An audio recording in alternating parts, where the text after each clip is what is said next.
UK police are investigating a Scottish Reform councillor after she dared to say she was, quote, born and bred in the UK. Apparently it's very offensive these days to call yourself a local.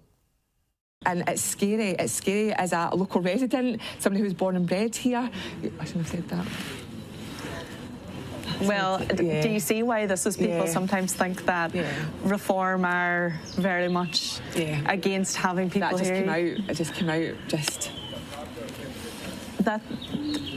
That's unfortunate for you, I guess, but ultimately, do you see why people who aren't from here, who have maybe made their home here, are annoyed when they hear an elected official say that people are born and bred here? Joining us is Spiked Online editor Tom Slater. Tom, welcome to the program. Now, we talked about this incident last week, but things appear to have developed. There now seems there'll be a police investigation.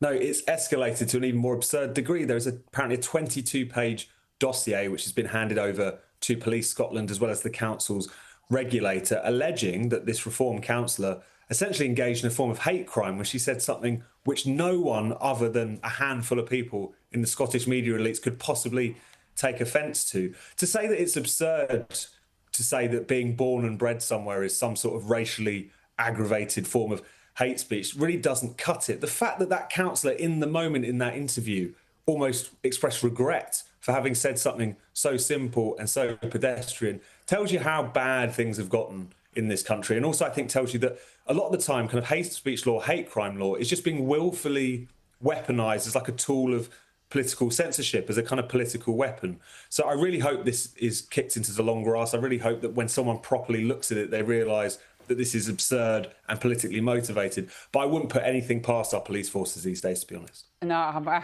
gosh, nothing surprises us anymore, really, Tom. That's where we're at. Now, look, the White House has warned the UK Prime Minister Keir Starmer that Britain's failure to prosecute two suspected Chinese spies risks damaging the relationship and could actually jeopardise intelligence between the two. This comes as charges were dropped against two Britons accused of spying for the CCP.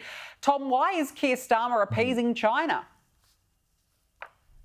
There's a hell of a lot of questions around this, Danica, and rightly so. So this trial collapsed after the government essentially didn't provide the sufficient evidence that China was a national security threat. You then saw the proceedings against Chris Cash and Christopher Berry completely end. And there's been a lot of questions that have been raised about why this took place. The CPS, our Crown Prosecution Service, has directly accused the government of essentially allowing this trial to fall. There's obviously the broader context, which is a Labour Party very keen to be seen to be doing business with China, allowing them to build a giant super embassy in the middle of London and hoping that with our economy in the doldrums, that a bit of Chinese investment will help the economy start to tick along again. So the fact that now you've got the Americans getting involved, as they have done many times over the years, to suggest that you're really going to damage your intelligence relationship with us if you continue to cozy up to Beijing, it really puts the government under pressure, I think. If this